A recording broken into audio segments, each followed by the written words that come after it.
Janet says theirs gets really hot. Is this Janet who thinks dogs have their own secret language? Yeah, the one that mistrusts the moon. 10 seconds, everybody! Not the best source of consumer advice, then. Don't blame me when it explodes. Going in 5, 4, 3. It's time to go over to Jeremy Donaldson for tonight's National Magazine. Good evening, I'm Jeremy Donaldson. Our main headlines tonight. Destination unknown. At the end of Advance's first full week in office, we ask exactly who's leading this charge. Tonight, I'll be discussing what the new future might hold with a leading economist and radical freethinker. With the Assets and Wealth Act on the brink of raising living standards for the vast majority of the country, I'll be asking my guests if we're on the way to a new future. Out with the old. Remington's Fist have appointed Sophia Remington as their new CEO. The following photo, taken from our archive, gives us a sense of this influential young firebrand who, at the tender age of 23, becomes the youngest female CEO in history. Sophia Remington has always impressed. She was top of her class at university and graduated with the highest honours, immediately being asked back to lecture.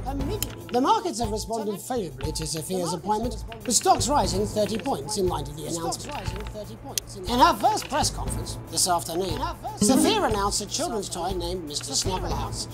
Sophia promises it'll be all the rage this Christmas, but concerns have been raised about the product's safety, making a splash. Intrepid scientist Dr. David Wong and marine biologist Ingrid Svalsborg-Horgensford have today set off to explore Dante's taint. The recently discovered cave system was previously thought unreachable, but thanks to a new breakthrough in underwater flower technology, the pair hope to successfully reach the imposing central cavern and the undiscovered plant species it contains. Many were surprised that the two scientists, who've shared a fractious rivalry for many years, decided to undertake this expedition in each other's company. However, the two have released a joint statement in which they opine geniuses don't have to like each other to achieve remarkable results. Playing the field, rumours abound as sporting legend Johnny Hamsleeves is snapped leaving Bush, one of the capital's hottest clubs. The footballer was caught while out celebrating being named Sports Personality of the Year last week, as reported by this very programme.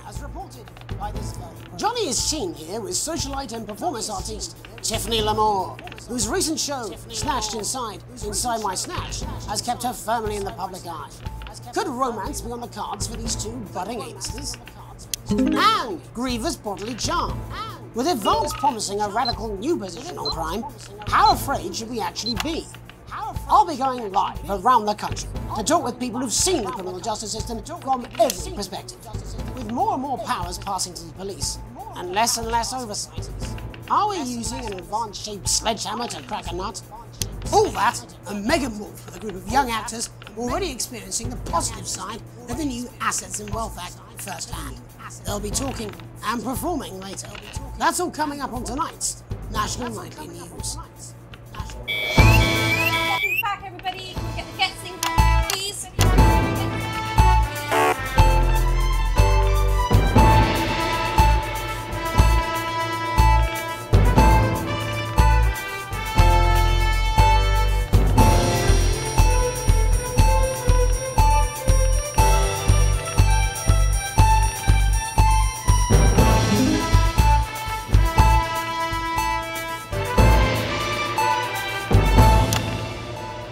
In the wake of the government's swift enactment of the Assets and Wealth Act, we're talking about Advance's first week in office and what the new future holds.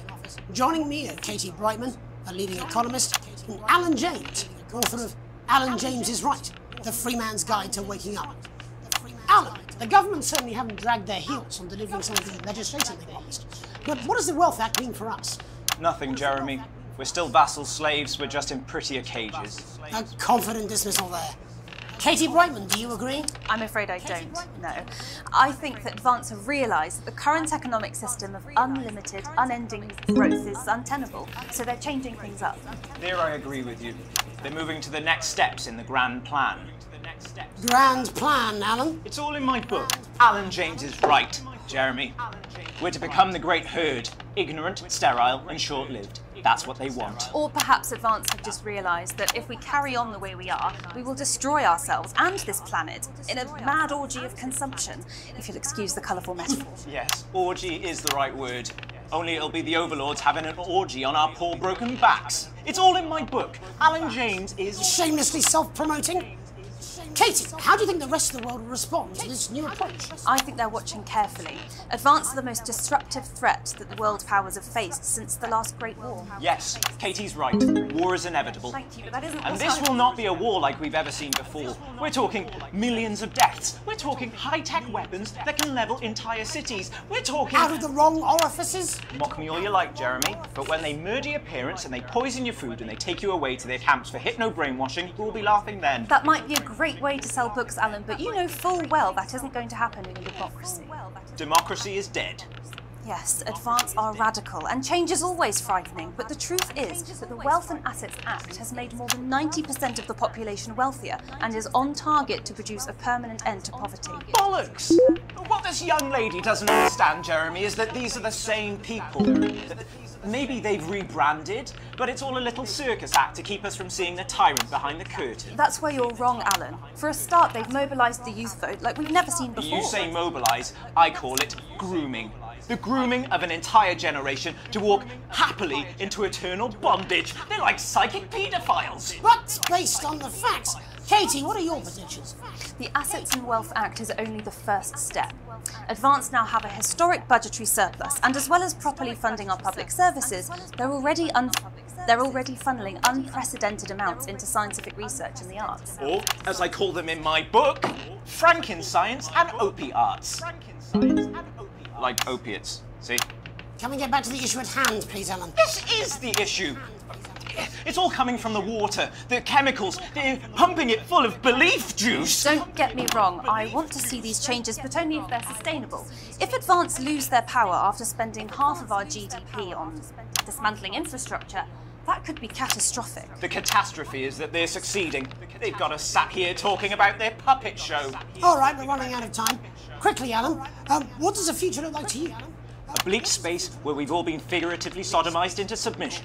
Of course. Katie? We might be on the eve of a brave new world. God knows we need some change, but we need to be cautious. Let's walk forwards with our eyes open. Two very different visions of the future there. Alan James, Katie Brightman, thank you for joining me. When we come back, I'll be investigating Law and Order before Megan meets some beneficiaries of the Assets and Wealth Act. That's all coming up tonight on the National Nightly News. 1 minute back. You know, I think they might do some good. I hope so too, Jeremy. Absolutely fucking fine, I tell you. How's it going? Actually, fuck it, I don't care. I hate the fucking news. Oh, bloody hell, I love this tune, though. All right, mate, see you later, bye. Well, I don't know what she meant by that. Ups and downs to help make things even better. With a vast range of activities available, building the nation's future has never been so rewarding. With the Go-Getters, you can be sure that your children I'm just saying we'll do what I can. Bullshit, you will. She's good. You know she is. I've said I've got a word in, that's all I can do. 10 seconds, everybody. Little junkie scared of the big bad culture butter. If that sticks, I'll just... 5, 4, 3. Welcome back. In our second segment, we're going to be taking a deep dive into the state of law and order in our country. Advance have already tasked what they are calling a solutions team to move this serious social problem to the top of the list. Tonight, we go behind the headlines to meet the people who live with the criminal justice system every day of their lives. First up, we have Gregory Judd, a lawyer who sees the problems close up on the front line. Can you hear me, Gregory? Yes, I've got you, Jeremy. Thanks for having me. What's it like on the front line of the hard face of the cold hand of justice? Well, as you can imagine, Jeremy, we are massively understaffed in this country. We're working every hour we can just to try and cope with the caseloads on our desks. Which must affect the quality of support you can offer. Well, we can barely keep up with demand, Jeremy. There just simply isn't enough being done at a systemic level to relieve the problem. We need more support from ministers. We need change at a structural level, I'm Jeremy. leaving, Greg. Not a good time, darling. It never is it? I'll be at my mother's. Just hang on. The problem isn't a local one, Jeremy. It's nationwide. Just give me 5 minutes. I'm talking to Jeremy Donaldson. Oh, have you mentioned your affairs? No. Well, the affairs of the Justice Department that we should be concerned about. Hello, Mr. Donaldson. Hello, Mrs. Jones. We need legislation to relieve the pressure on our public Sorry servants. to interrupt the news, Mr. Donaldson. Can I have a moment to tell my husband I'm leaving him? Yes, I totally understand. Quite the picture of a burdened legal sector there. Gregory Judge, thank you for joining us. Joined by Police Chief Constable Bob Peel, a man with a very different perspective on our nation's crime. Do you think there's a problem with the system, Bob? I'm sure we all do, Jeremy. I'm sure we all long for a return to the days when you could safely walk the streets of your community at night, looking in through windows and generally enjoying your neighbours without the risk of being terrorised by some thug with a knife. Or kosh. So you feel the streets simply aren't safe anymore? Where have we gone wrong, Bob? Well, that's not a simple question, Jeremy, but I think it all comes down to moral decay. We've diluted our culture and lost touch with what it means to be a citizen of this once great country. Also, as the vicar noted, we probably shouldn't have banned hanging. And to what do you attribute this moral decay? Foreigners, gays and gypsies mainly. It's all in the Bible. Look, Leviticus clearly states that... Oh, bugger, hang on a moment. Jeremy, your bloody gimp's escaped. Delia? Delia, could you give me a little help, please, dear? Delia, could you give me a little help? As I was saying, Jesus did he? And just to be clear, you think it's the immigrants who are responsible for the moral decay? Absolutely, Jeremy. Back in your box, Clive. Back in your box. Delia, I really could use a little help with this. Oh, sorry, darling. I was spaying the badgers. Yes, I'm talking to Jeremy Donaldson. Clive, could you put him back in his box? Oh, Clive, you know it's Wednesday. You've got back in your gimp space. And whose responsibility is it to make a change, Bob? Well, it is certainly not the responsibility of the decent, good, white people of this... Where's the padlock? Oh, hold on just a moment. Oh, Clive, this simply won't do. Not. Clive, I am not having this again. As I was saying, Jeremy, moral decay. Crime is the responsibility of the criminal, no one else. Look, everyone has a sob story, but we don't all end up as barbarians, do we? Look, when our daughter Alice comes home with an A-, does she go on a killing spree? No, she takes 3 of her pills and hides under the stairs like a normal child. Thank you, Bob. Bob Peel there, really locking down the police's position on morality for us. And finally tonight, hopefully uninterrupted, it's time to get to the heart of the matter. Tony Dawson has recently been released from prison after serving 3 years for aggravated assault, burglary and menacing a swap. He's agreed to talk to us today, which is also, I believe, his birthday. Many happy returns, Tony. Cheers, Jez.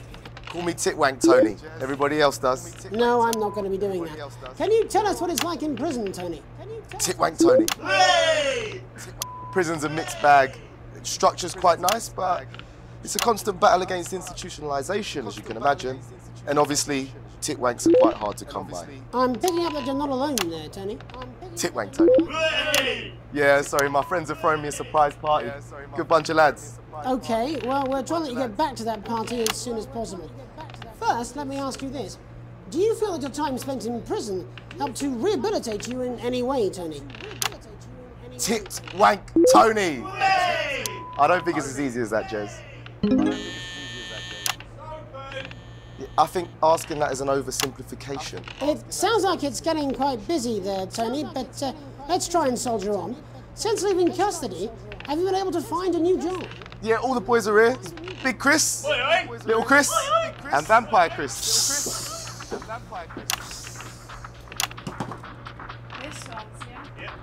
One sec, love. Titwank Tony's on the news. Rehabilitation's difficult with the current system, Jez. It's just not set up for it, you know? It's inherently unjust. So, do you feel tempted to... I'm sorry, who's this now? You are joking. Chrissy Free Bollocks has only got Mr. Fancy, oh. Titwank. What now, fellas? I'm on the news. It seems like we've caught you at a bad time. Oh, I can't really hear you, mate. It's getting a bit busy here. Yes, we seem to be losing the signal here, Tony. Fucking way, las bolitas! Well, we're just trying to get that signal back. I think we... Yes? Tony? Tony, I mean, we're literally away for 2 seconds. How has this happened, Tony? Can you hear me? Well, hopefully you, the viewer at home, have managed to gain a broader understanding of the serious and complex issues around law and order. After the break, Megan will be live with some lucky young thespians. Don't go away. We'll be back after these messages. 1 minute back, everybody. Why bother? Mate, I ain't got long and I'm quite drunk. It's been a great night. In this next section, there's a bit of music. If you edit in time with the music, you can see the result on the Vision Mixer, and the public will love that. Don't worry if you don't, though. You won't get punished for it or nothing. Just try and stay in the groove. Also, one last tip. When the music starts, turn down the broadcast volume. Right, enjoy the music bit. God, I love music. God, I'm so pissed. I think I might go and throw up in a bit. Their visible slate, and 7 out of 10 dentists would recommend it. This is a new. 10 seconds, everybody. Judica Open on Megan. Camera 2. said so. Going in 5, 4, 3. Welcome's Black, I'm Megan Wolf, and on tonight's Culture Spot, I'll be chatting with one of the first beneficiaries of the Assets and Wealth Act, a team of inspiring young people from Scritchford Sixth Form College, who today received a grant from Advance to take their play, Hey, Friendship, on a tour of local secondary schools. Welcome to you all. Well, let's start with you two, Harriet and Charlotte Winstanley-Hamilton. Girls, you must be thrilled. We are, Megan. We're overwhelmed, to be honest. And I believe you two are sisters, is that right? Yes, Charlotte's my oldest. I'm the older, more popular one. I'm joking. Harriet and Trey were really the ones who came up with the whole idea. So, Harry and I were shooting the breeze in the cafeteria, and I said, hey, let's actually do something. So I went to look for a drama teacher. But she'd been laid off due to budget cuts. Fortunately, I directed a pantomime when I was at university, so I knew the ropes, as it were. Oh, right, yes, but you're the maths teacher, aren't you? Yes, that's me, Jeff Algebra, maths teacher. Maths is really important. Oh, thanks, Steve. Maths is really important. Yeah, thanks, Steve. As is theatre. It's one of the oldest art forms in history. Aristotle I believed. just think that when we travel around all these problem schools and the poor kids see us, they say, hey, I really want to be like those attractive kids. And that's a very beautiful and powerful thing. We touch our audiences, and they touch us right back. I suppose with a surname like Algebra, there was really only one choice of career for me. My wife, Angela, and I, we often laugh about it. Angela Algebra. Yes. We just want to bring a bit of song and joy into people's lives. And teach people about the difficult issues. The issues in the play are what really matter. And I think you're going to be showing us an extract from this play, aren't you? That's right. To put it into context, I play a young first year who's having some troubles at school. Her character doesn't actually have a name, yeah? Because in a way, she's like all of us. It's like a metaphor. Maybe she's you at home, or like, maybe she's you, Megan. Maths is really important. Yeah, thanks, Steve. Put it in, coach. Yes, thanks, Steve. Right, well, I'm going to have a little chat with your teacher while you run off and get ready. I can't wait to see it. That's it, that way. So, Jeff, when did you first hear about grant? 2 days ago. A letter from Advance arrived at the school. Now, the headmaster thought it was all a prank, but his secretary retrieved it from his bin and brought it to me. Wow, how did you react? I also threw it in the bin. But then, Harriet and Trey rescued it, and they rang the number at the bottom of the page, and next thing you know, we're on tour. Wow. Well, I think we can all guess which way you'll be voting from now on. Do you know what? It's funny, because Angela and I don't usually vote. We're not very political. I'm a mathematician, of course, and she's a paraplegic, mainly. But we did used to watch that Peter Clements DIY show back in the day, and so we thought, why not? Let's have a go with this whole democracy thing. Okay. And here we bally well are. Good stuff. Fucking brilliant! So, let's have a look at a short section of Hey, Friendship.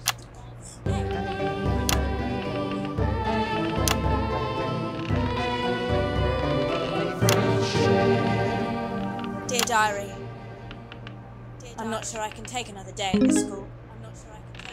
Another day of tears, tears. Another day of fears. Fears. But still I walk the corridors alone. Dreading what might be around every corner. What's around the corner? What's around the corner? What's around the corner? Oh, hi, Gary. Oh, heavens, no! It's Gary the Fist! Gary the Fist! Going somewhere, little first year? Great! I've been looking for some poor victim to bully all morning. But will this make me feel better about my violent father? Excuse me, I'm late for maths. It's my favourite subject.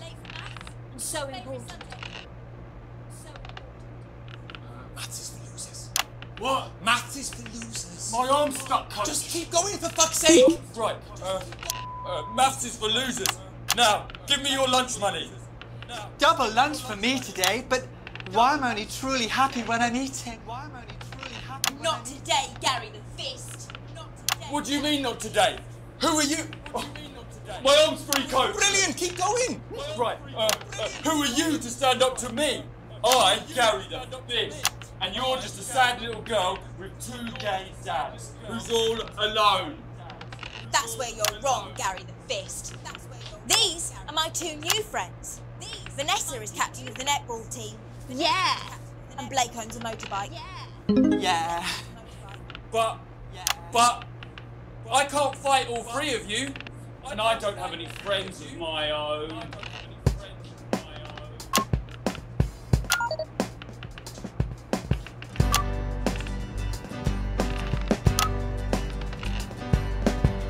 Take a look at me. Take a little look at my face. I could be you. She could be you. And you could be me. Or you could be me.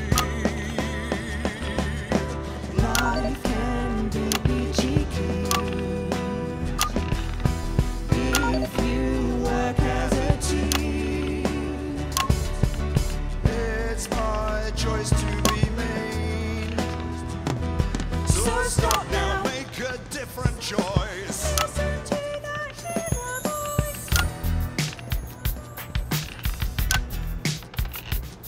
Hey, listen up, I won't take no crap. Who said middle class girls can't rap? I ain't afraid of your crew lads. I'm a mother loving rebel, but I still love maths.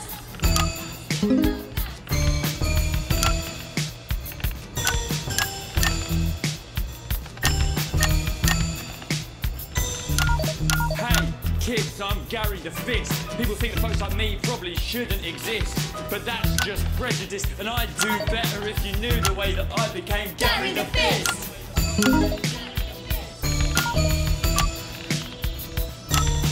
I grew up on a council estate. The park was hip, but the flats weren't great. My dad used to come home drunk and late, and he'd hit my mum for dinner, he had to wait. Where's my dinner? It's not ready. Where's my dinner, woman? Go. Don't make me ask you again. Hitting women is wrong. Hitting women. I guess life's pretty hard on a council estate. Life's pretty hard on a council estate. Life's pretty hard on a council estate. Life's pretty hard on a council estate. Life's pretty hard on a council estate. Life's pretty hard on a council estate. Life's pretty hard on a council estate. It's so damn hard on a council estate. Life can be cheeky. Yeah. If you work as a team. Just work as a team.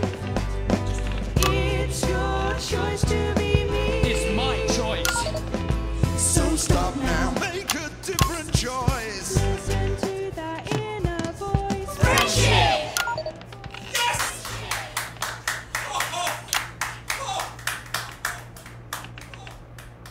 Well, thankfully that's all we have time for tonight on the National Nightly News. Join us tomorrow night for all the headlines from across the country. My name's Jeremy Donaldson. Have a peaceful night. And we're out. the literal fuck was that? I believe that was art.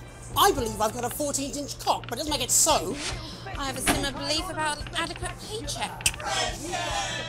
Oh, someone please get these twats out of my studio. We want to give you a spectacular Christmas cactus. You know what it's like? You've run out of things to dress up and you want your house to look like a Christmas bomb has hit it, then we've got...